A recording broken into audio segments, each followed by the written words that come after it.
buenas tardes, amigos televidentes de su programa Soberanía Popular TV.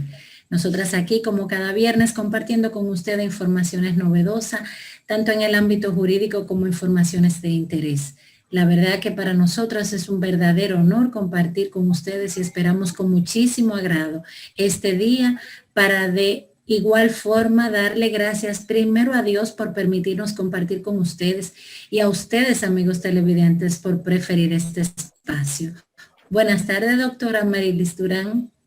Buenas tardes, Rosy Escoto, querida amiga y compañera de labores, y a todo el público que nos sigue cada viernes por Soberanía Popular TV. Agradecido siempre de esa sintonía y sobre todo de los temas que nos hacen llegar para que lo tratemos con invitados y también de manera directa. Agradecida siempre de esta sintonía. Licenciada, pues esta semana tenemos extensión de plazo nuevamente para lo que es el estado de emergencia. ¿Qué le parece? Bueno, doctora, ya la gente comienza a estar mortificado y a pensar qué va a pasar con nuestra Semana Santa.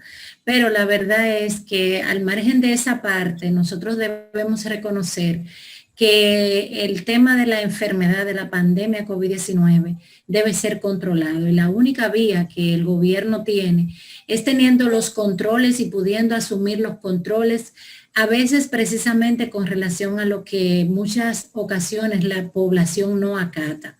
Nosotros compartíamos con un cliente de nacionalidad española recién que llega aquí a Santo Domingo en el día de ayer y nos comentaba que ellos están incluso peor que nosotros porque él viene de Valencia y me comentaba que todavía los bares y los restaurantes allá no están operando y que dos personas que no vivan bajo un mismo techo, que puedan demostrar que viven bajo un mismo techo, no se pueden sentar. Es decir, doctora, que usted y yo no nos podemos sentar a tomarnos un café como aquí lo estamos todavía haciendo. Usted y yo no nos podemos ir a la playa, a sentarnos a la orilla de la playa y ponernos a comer.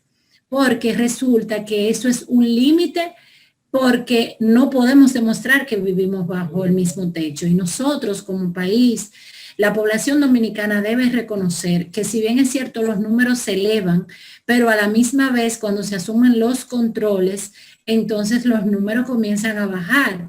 Evidentemente estábamos cosechando lo que son los resultados de las Navidades, que ahí donde se nos fue un poquito la mano, pues los resultados los vimos entre lo que es el mes de enero y todo lo que va del mes de febrero. Sin embargo, yo soy de la que opino y estoy de acuerdo que hay que controlar a la población. Hay que controlar la población y si lo dejamos y si nos dejan como que al libre albedrío, pues ya usted sabe, con todo y a veces las atrocidades que vemos y en la cual no estamos de acuerdo por parte a veces de extremo de parte de la Policía Nacional, con situaciones que realmente nos parecen excesivas, pues sí compartimos la situación.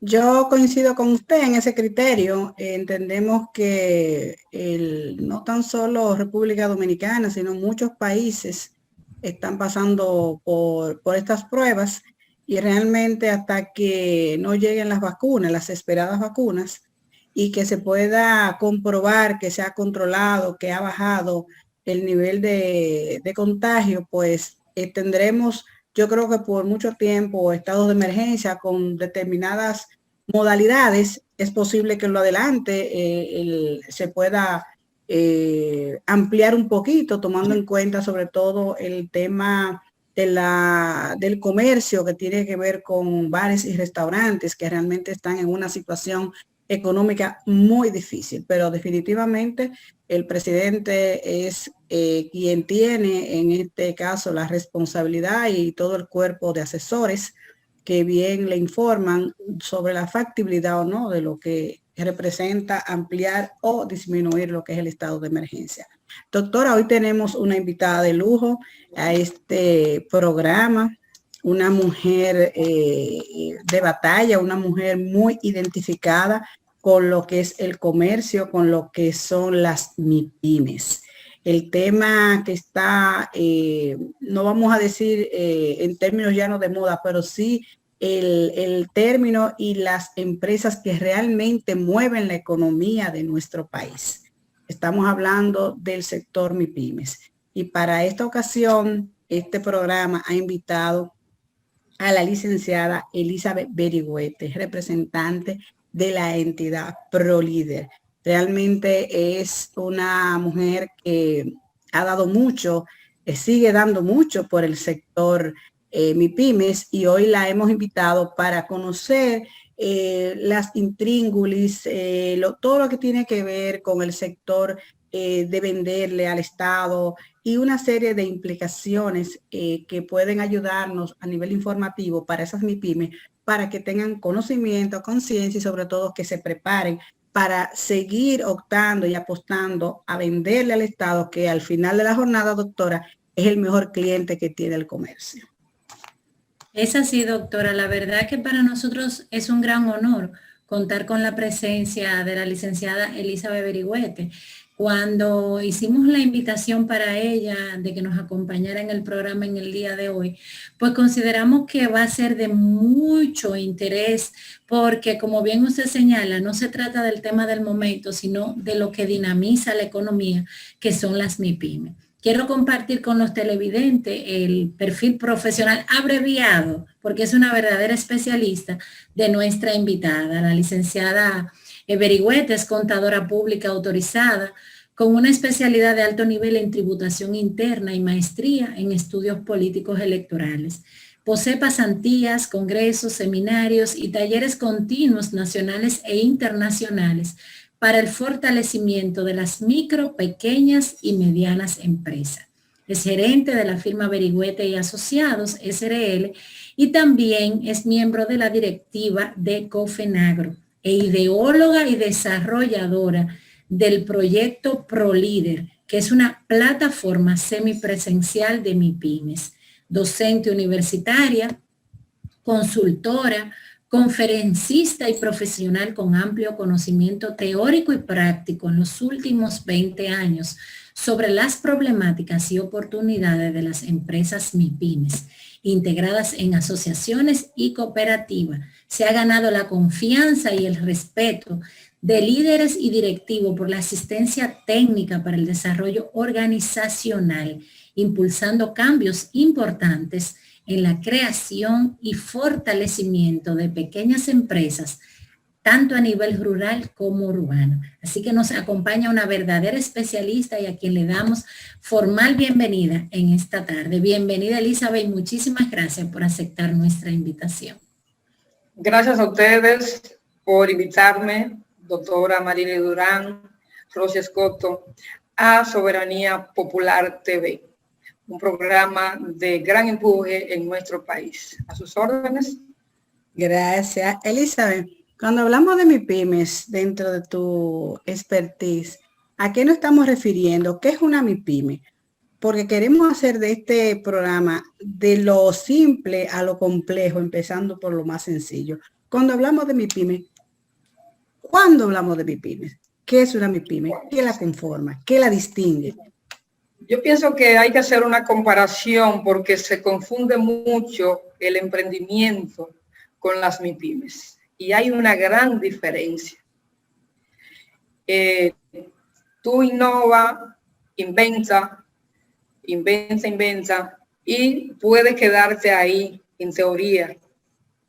Las MIPYMES o las empresas como tal son cuando tú logras prender un proyecto empresarial.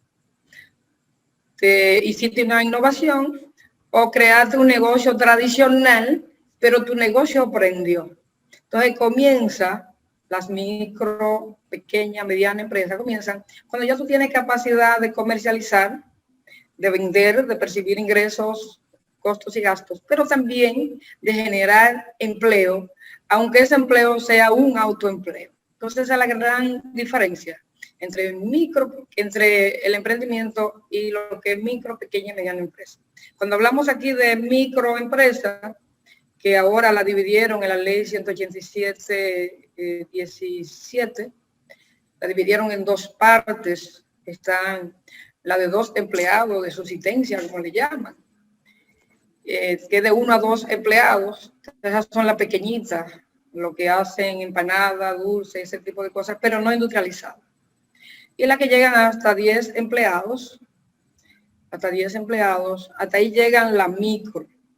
Es por eso que aquí en el país tenemos más del 60% de las empresas son micro, porque no todos logran pasar de 10 empleados. Después no recuerdo bien, pero creo que la otra está de 11 a 50 empleados, más o menos. 50 empleados, sí, de 11 a 50 empleados. Bueno, la micro como tal llegan hasta 8 millones y algo. Y la pequeña, creo que a 56 millones y a 50 empleados. Y ya las otras llegan hasta 150 empleados y casi a 200 millones de pesos. 202 millones, sí. 202 millones de pesos, que en términos real, cualquier empresa de producto masivo en este país genera esa cantidad y sigue siendo pequeña porque el margen de beneficio es muy pequeñito.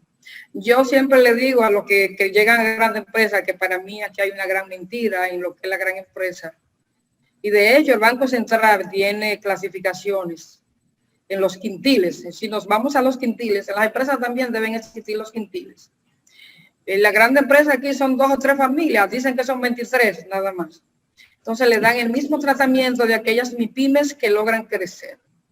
Una MIPYME crecida ya es una gran empresa, pero realmente hay una gran diferencia en esa que saltó a ser una verdadera gran empresa. Creo que con eso queda más o menos explicado lo que ustedes preguntaron. Excelente. Excelente. Elizabeth, nosotros hemos anunciado y la razón por la cual te hemos invitado de manera central es para que esas pequeñas y medianas empresas que tú acabas de definir y cuáles conforme están divididas de acuerdo a la cantidad de empleados y al capital que manejan, si estas pequeñas empresas, micro y pequeñas empresas pueden hacer negocio con el Estado Dominicano. Y en caso de tu respuesta afirmativa, ¿cómo pueden lograrlo? Bueno, lo primero es que el Estado es el gran comprador de más de 1 billón que tiene ahora presupuestado. Aproximadamente el 40% o el 50% se va a compra.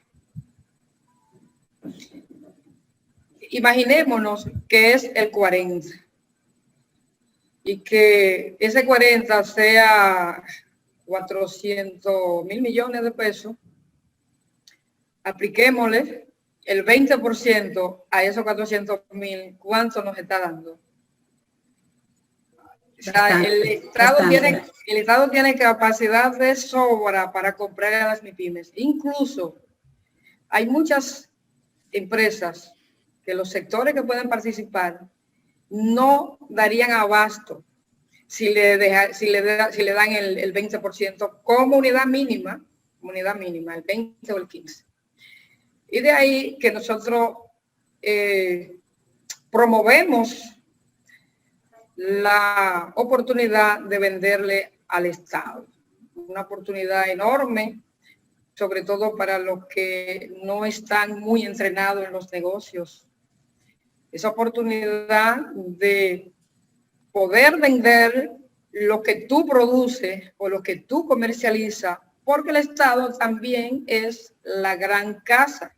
Todo lo que se usa en una casa, lo usa el Estado y además de eso usa otras cosas. Entonces en eso yo siempre pienso que lo que hay es que pensar qué yo produzco o qué yo vendo. Y ya inmediatamente identificamos qué producimos o qué vendimos, estamos en capacidad de ir a tocar puertas y venderle al Estado. Y los rubros que establece, enmarcándolo dentro de lo que es las MIPYME, ¿cuáles rubros pueden venderle al Estado dentro de tu expertise como asesora técnica? Bueno, yo sugiero, comenzando, que se aprovechen las ventas directas. Porque las compras directas que hace el Estado son compras menores. Compras que a ningún grande le interesa. Pero las compras directas te llegan a 147 mil pesos, que tú lo vas a ver en los hospitales, en los centros educativos, en en las instituciones públicas, todas compran productos que no requieren de muchos requisitos y que esas no van a licitaciones. Porque las MIPYMES como tal no califican para licitar. No califican, el país no tiene condiciones para las MIPYMES licitar, a menos que se creen condiciones especiales, y así lo establece la ley, que se creen condiciones especiales para que los grandes no se la coman. El grande se come al chiquito, como dicen en el... ¿Con qué capacidad un pequeño puede competir a precio? No hay forma de eso. No hay.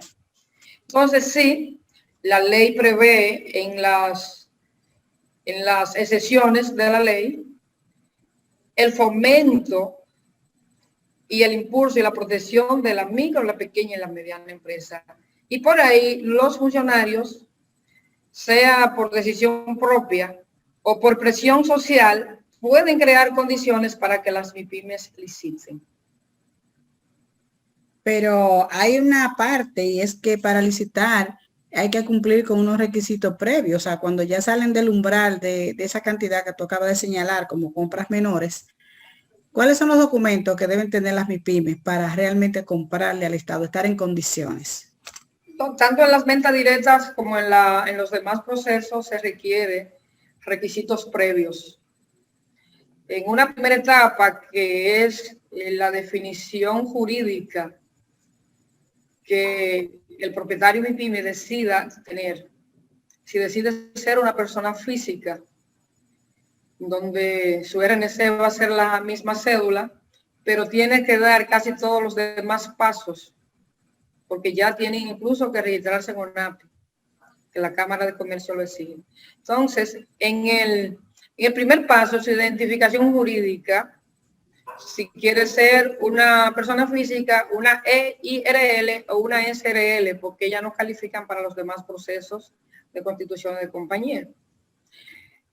Cuando logran tener su RNC, ya automáticamente han agotado el primer paso. El primer paso, comenzando por el nombre hasta llegar ahí. Ya en el segundo paso es, yo soy ya una empresa jurídica, tengo mi RNC, entonces paso a lo que es la etapa de la formalización. El Estado le llama formalización, no a lo que nosotros le llamamos formalización, porque para nosotros ya una empresa constituida está formalizada. Para ellos, no. La formalización comienza después de la obtención del RNC. Y comienza registrándote en la TCS y estando al día. Registrándote, pero además de estar registrado en la DGI, tienes que estar al día. Aunque tus declaraciones sean informativas, tienes que estar al día. Con esos dos documentos, entonces ya, de manera simultánea, tú puedes solicitar el registro nacional de proveedor, por un lado, y la clasificación MIPYMES, porque para tú ser beneficiada de los procesos MIPYMES, Industria y Comercio tiene que clasificarte. Si eres micro, si eres pequeña o si eres mediana. Cuando logra eso, y además de eso ya tienes tu cuenta de banco registrada en contrataciones públicas, en el CIGE, entonces ya tú estás en condiciones para tocar puertas y hacer ventas directas o participar en sorteos de obras, participar en los procesos de publicidad, que muchos piensan que nada más los grandes tienen acceso. No, todos ustedes tienen derecho a participar, a beneficiarse de la publicidad de cualquier institución que quiera colaborar con ustedes. Al igual que eso, tenemos también el tema de todo lo que tiene que ver con el mundo artístico. Las artes que tienen sellos particulares no se licitan y son oportunidades enormes. Yo sugiero que, sobre todo lo que son las asociaciones de artesanos, hagan uso de esa prerrogativa y oferten sus productos a funcionarios que de hecho lo viven usando sobre todo cuando reciben extranjeros, cuando viajan, viven haciendo regalos. Y yo he visto casos de funcionarios que de repente se le compra todas las obras literarias a alguien y las regala más adelante. Entonces, todas son oportunidades. Ya cuando tratamos de licitaciones propiamente dicha,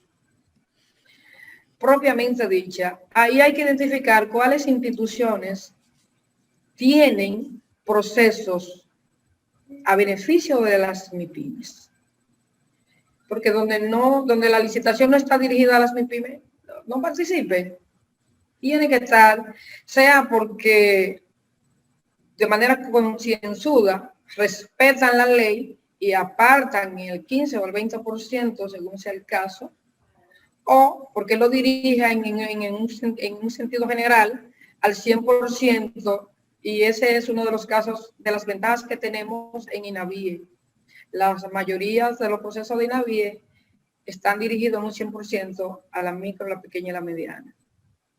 Ese por el rubro que venden a esta institución, me refiero a alimentos, ¿qué otro tipo de insumos? No es por eso, no es por eso. En INAVIE se dio el caso de conquistas. El pequeño no logra nada así por así, tú tienes que conquistarlo. La presión social y la voluntad política en algunos momentos coinciden y hacen posible de que el Estado les compre a las MIPYMES. Eso pasó en un gobierno X de nuestro país. Comenzó y ya los demás no han podido cambiar eso porque ya se empoderaron los grupos asociativos y defienden. Nosotros hemos tenido casos de instituciones muy fuertes que en cambio de gobierno intentan ofertar el servicio y los pequeños rápidamente se ponen en alerta y evitan que les quiten el espacio ya conquistados. Elizabeth, mencionaste dos requisitos esenciales para poder participar y ofertarle bienes y servicios al Estado, y es el registro de proveedor del Estado y la certificación MIPYME. Además de la TCS y la DGI. Sí, la TCS y la DGI.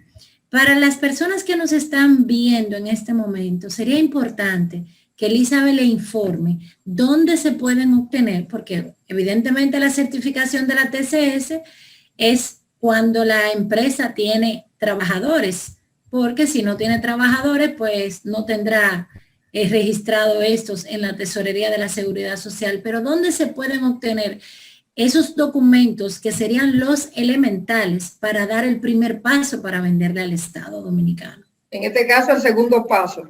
Recuérdense que el primer paso es la identidad jurídica que decida tener. Y ya en los demás registros preguntaba si no tiene empleado. No, es un requisito imprescindible que las empresas para ser clasificadas tengan por lo menos un empleado, que puede ser el mismo dueño u otra persona que quiera. Es un requisito y sus empleados tienen que registrarlo en la Seguridad Social, Tesorería de la Seguridad Social. No le exigen nada del Ministerio de Trabajo, hasta ahora no se exige, pero sí tienen que estar registrados en la Tesorería Social y pagar, tienen que estar al día en el pago, aunque pueden licitar y después subsanar esos documentos, porque son documentos subsanables. Ese es uno de los que es subsanable. Y en el caso del registro de proveedor del Estado, es nada más y nada menos en la Dirección General de Contrataciones Públicas. Ahí se solicita el registro de proveedor del Estado, pero también se registra la cuenta de banco. Ok. Una pregunta, Elizabeth. Partiendo de toda esta documentación, ¿tú crees que es viable, por ejemplo, en el caso de las certificaciones de MIPYMES, que exigen que para darte la certificación tú tienes que estar previamente al día en la DGI y la TCS? Mi pregunta es, ¿te resulta funcional que para dar ese tipo de certificación tenga que estar el contribuyente al día cuando perfectamente pudieran quedar clasificadas, avanzar ese proceso y que ya el tema de cumplimiento ante DGI o TCS ya sea un tema cuando vaya a licitar? Bueno, esos son documentos subsanables. Todos los documentos legales, con excepción del RNC, son subsanables. Todos. Y subsanable significa que al momento de participar en las licitaciones, lo que tienen que tener es la solicitud del documento. Pero después, si te habilitan o pasa a la primera etapa, tienes que llevarlo al día.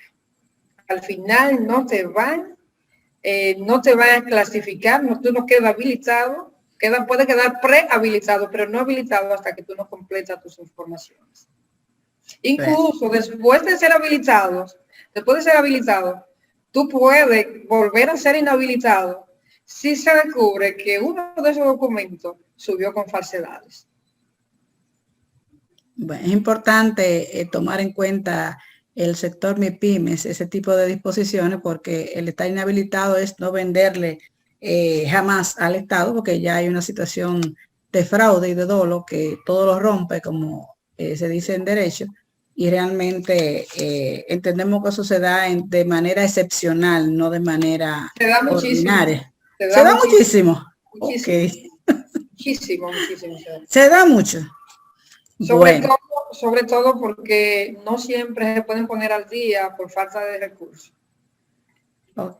Señores, yo considero, doctora, que una de las causas y motivos es cuando la situación económica de una MIPYME no anda muy bien y quiere mejorar vendiéndole al gran comprador. Entonces, una situación económica difícil, no puedo estar al día en la tesorería de la Seguridad Social, pero eso me frena para conseguir la certificación MIPYME, pero a la misma vez tampoco puedo participar, es como que un tema de qué va primero, ¿verdad?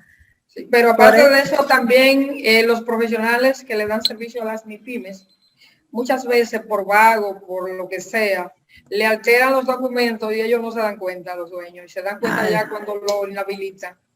Bueno, todo eso pasa.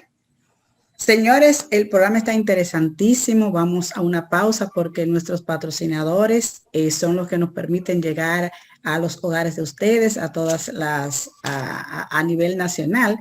Y luego de la pausa continuamos con Elizabeth Berigüete preguntándole todo lo que tiene que ver con compra del Estado y lo que implican las licitaciones. Luego de la pausa seguimos.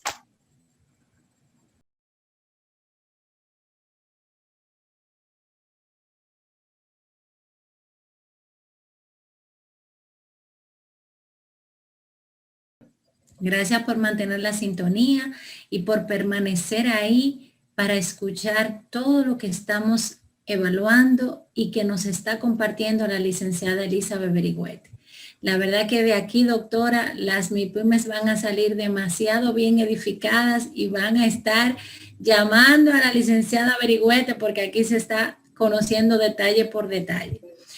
Antes de irnos a la pausa, pues estábamos tratando todo lo que tiene que ver con el aspecto de las MIPYME y la venta al Estado Dominicano. Licenciada Berigüete, cuando hablamos de licitaciones públicas, ¿de qué estamos hablando de conformidad a la ley 340-06?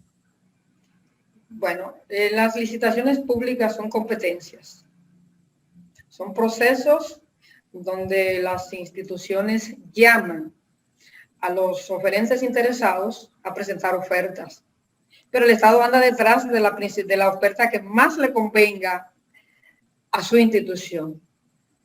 Entonces, en los procesos de licitaciones, como son competitivos, las MIPYMES, en licitaciones normales, no pueden participar porque pierden. De ahí la necesidad, y la misma ley lo prevé, de que se creen condiciones especiales a beneficio de las MIPYMES.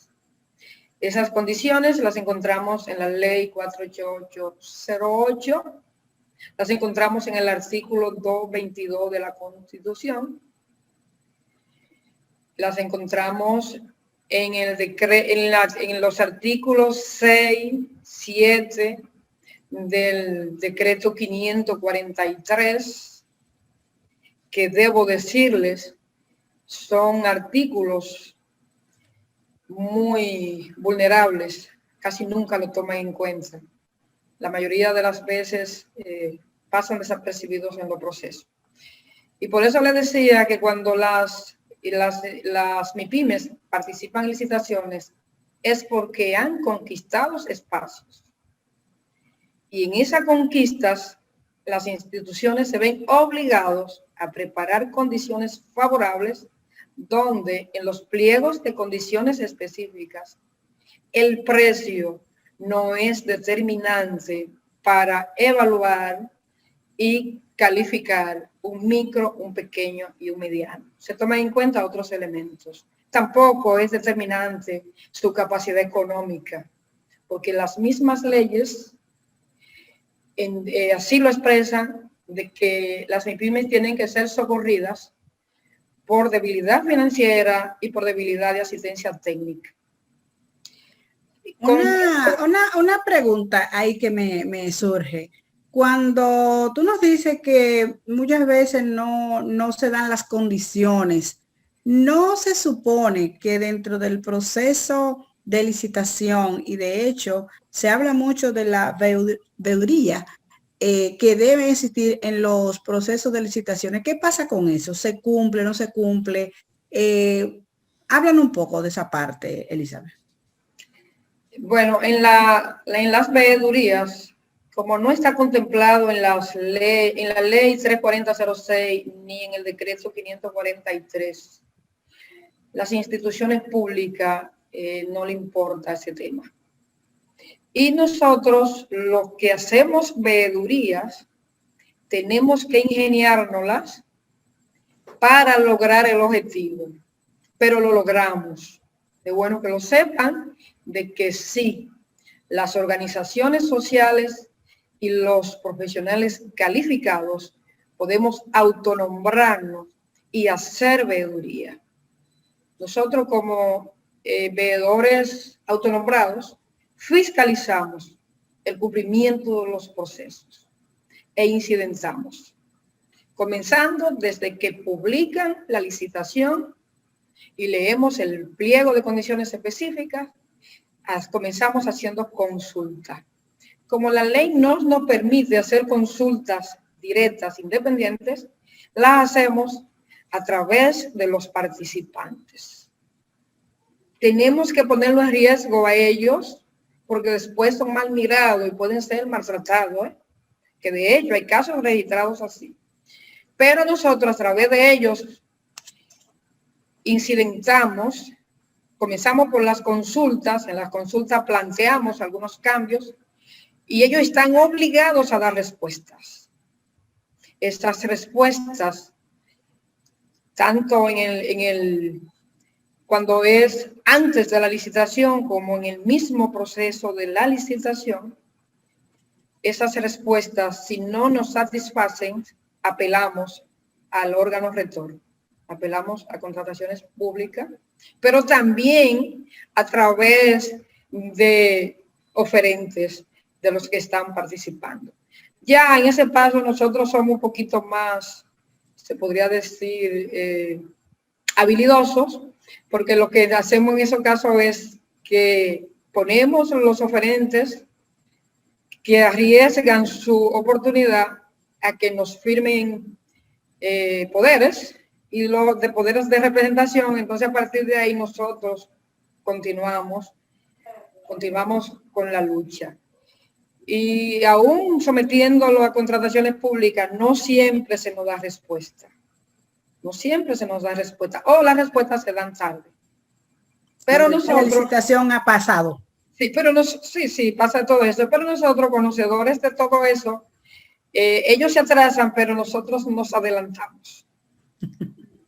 Y seguimos incidentando. Y nos forzamos, obligamos a dar respuesta. Claro, le puedo decir, en el gobierno pasado, las respuestas eran ambivalentes a beneficio de los funcionarios. Ahora, y debo aprovechar para reconocer los esfuerzos que está haciendo Carlos Pimentel en la Dirección General de Contrataciones Públicas, por primera vez vimos que comienza a dar respuestas a tiempo. Y las respuestas que está dando son apegadas a la ley. Muy importante eso. Ahora, nosotros en nuestra condición de nombrado autoveedores, hacemos travesura desde lo que es la consulta, la impugnación, solicitamos la investigación, porque ahí sí el artículo 72 de la ley de compra y contrataciones nos permite solicitar investigaciones. Y hacemos uso de la única prerrogativa que encontramos en la ley, que nos lo permite. Pero aún así son cuestionados y muchísimas veces se nos descalifica. Pero una pregunta, le vendí al Estado. ¿Qué documentos debe cerciorarse el MIPYMES para garantizar que luego de que yo haya vendido, yo pueda cobrar? Y aún teniendo los documentos que tú vas a señalar que son necesarios, que estén listos, si no me pagan, ¿qué yo puedo hacer como MIPYME? Yo le puedo decir que cada etapa es interesante, pero la de vender al Estado comienza en el antes. ¿Qué debo hacer antes de vender al Estado? El Estado paga. El Estado paga, pero paga tarde. No es mal, o sea, él paga, ¿eh? Hay muchos que dicen que el Estado no paga. No, el Estado paga, ahora paga tarde. Como paga tarde, nosotros le sugerimos a los micro, pequeños y medianos que primero se aseguren de tener algo en el banco, de tener línea de crédito, de tener certificaciones. Pero eso es un escenario muy ideal, sí, que ese no es el mayor de los casos, Elisa. Está bien. En el hipotético caso de que no lo tenga, el Estado le da una opción, las instituciones públicas le dan una opción después que vendemos, y es de la famosa figura del factory. Nosotros atacamos mucho el factory, y lo atacamos porque decimos que factory no es pago. Y realmente el factory termina descapitalizando los pequeños. Muchas veces lo que se gana se queda en el factory. Por eso nosotros presionamos para que se le pague temprano. Y debo decirle que en ese gobierno se están viendo ya, la buena voluntad de que están pagando a tiempo, de que están pagando dentro del tiempo, que ahora están pagando. Pero primero teníamos casos de 7 meses y hasta 1 año. Y cuando usted tiene un factory que dura 3 meses, 4 meses, 5, 6, 7, 1 año, cuando usted viene a cobrar la factura ya a usted no le queda nada, porque los intereses se lo han llevado. Wow. ¿Cuáles documentos necesitamos? Ya después que que competimos, que nos evaluaron, que nos habilitaron y nos adjudicaron. Porque después de la habilitación, entonces viene el proceso de adjudicación. Adjudican y se contrata.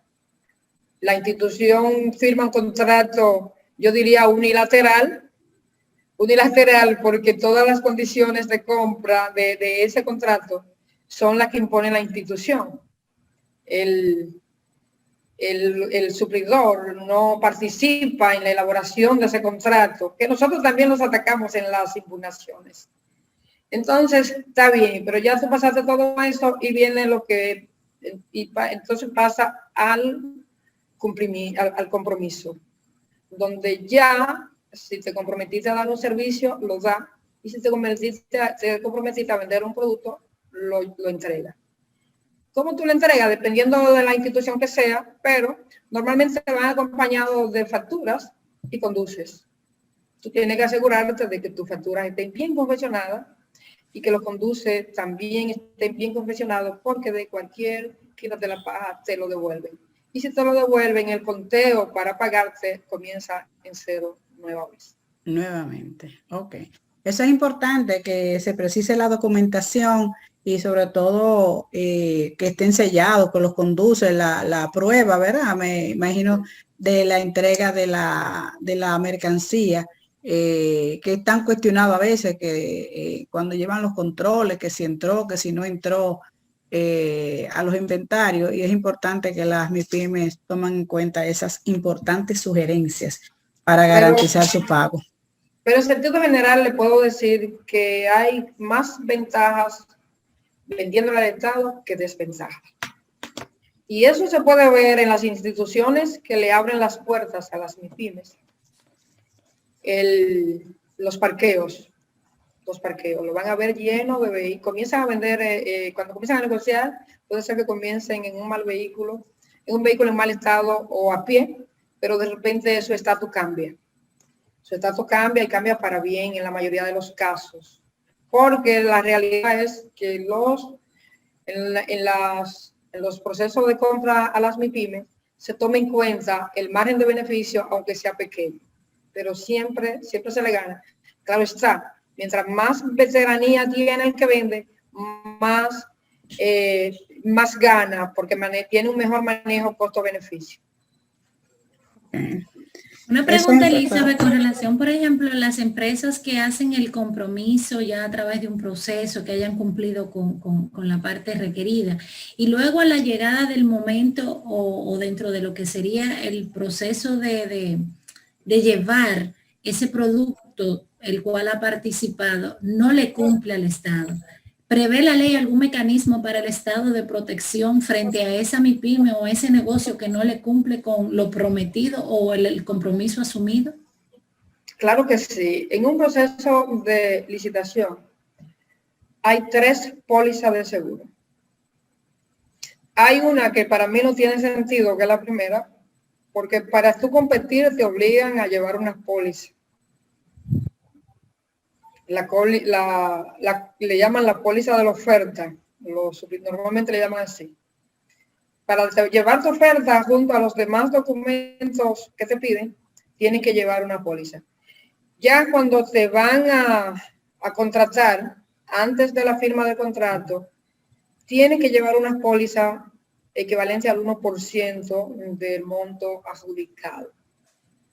Y si eres MIPYME, además de esa póliza, tienen que adicionar una póliza de respaldo al 20% del valor de la adjudicación. Tenemos muchos casos también en eso, pero donde más se nota es en los constructores. Esas obras de sorteo, esos ingenieros, muchos, se echaron su 20% y entonces es un lío para la aseguradora. Es un lío para la aseguradora, pero normalmente esos casos les queman. Uno de los elementos que se toma en cuenta es que te queman el registro del proveedor del Estado, y una de las cosas que cuida el pequeño es, el pequeño cuida el registro proveedor del Estado como su propia vida, porque de cualquier quita de la paja, esto puede ser sancionado o excluido de por vida. Entonces se cuida mucho de eso. Ahora, ¿qué hacen la mayoría de las instituciones del Estado? Como el 20% debe ser anticipado, eso está en la ley 48808. Se llama anticipo, pero en términos real no le dan un anticipo. Lo que le dan cuando se trata de venta de productos y servicios es que te dan larga, y cuando ya tú llevas un cumplimiento que sobrepasa el 20%, entonces que te lo entregan. Tenemos casos. Ya eso también se fue mejorando en esta gestión nueva. Estamos viendo que le están entregando los anticipos, como su nombre lo indica, por anticipado. Qué bueno. Cuando hablamos de nosotros, quiero señalar que Elizabeth nos hable de ProLíder. ProLíder, Elizabeth Berigüete, ese proyecto que acuña a las MIPYMES, que las protege.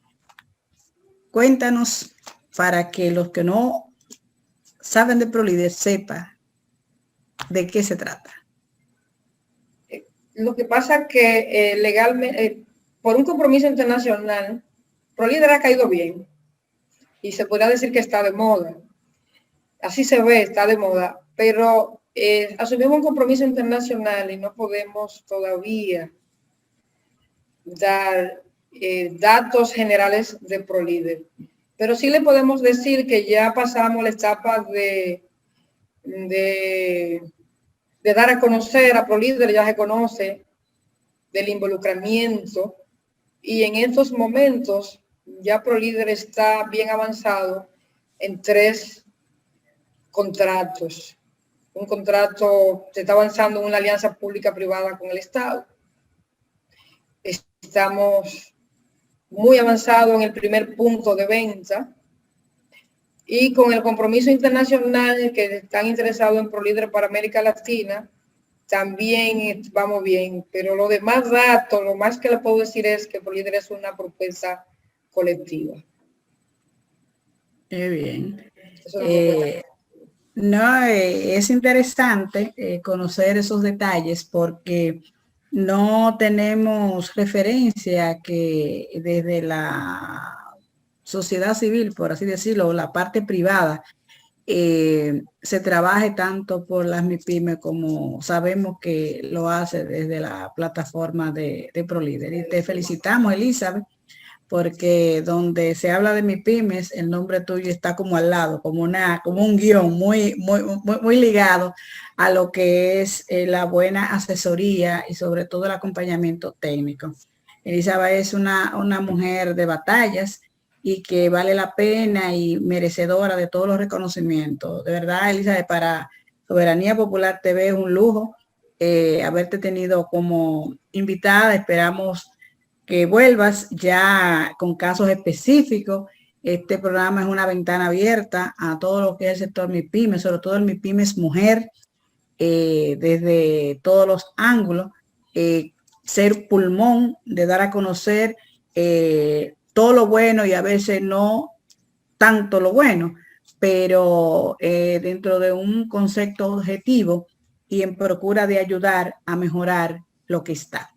Así que, doctora Escoto. Bueno, doctora, nosotros llegamos al final sumamente agradecida de la licenciada Elizabeth Berigüete por su compañía, por los datos y las informaciones de importancia que compartió en esta tarde. Nosotras, nuestra invitación es a que toda nuestros seguidores pasen un feliz fin de semana, siempre dentro del marco de la prudencia, a seguir compartiendo, queriéndonos, amándonos, respetándonos, pero sin olvidarnos que estamos en medio de una crisis de salud y estamos todos llamados a cuidarnos y a cuidar a los demás. Así que muchísimas gracias, Elizabeth, por tu comparecencia. De igual modo, dejando abierta la oportunidad para que vuelva a compartir informaciones de interés con nuestros televidentes. Y a ustedes la invitación a seguir sintonizando Soberanía Popular TV de lunes a viernes por Teleradio América. Hasta la próxima. Muchísimas gracias. Feliz fin de semana a todos.